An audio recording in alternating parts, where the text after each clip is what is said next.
صلى الله على محمد صلى الله عليه وسلم. Chapter on what is said regarding a man who helps his companion to perform ablution by pouring water for him.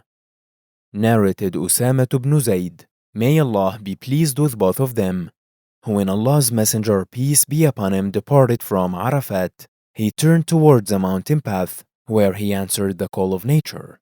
After he had finished, I poured water and he performed ablution, and then I said to him, O Allah's Messenger, will you offer salah, prayer? He replied, the musalla, place of the prayer, is ahead of you, in al-Muzdalifah. Narrated al-Mughirah ibn Shu'bah, may Allah be pleased with him.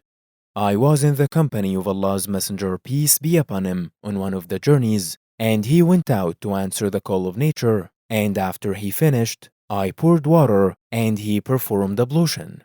He washed his face, forearms, and passed his wet hand over his head and over the two khuffayn, two leather socks.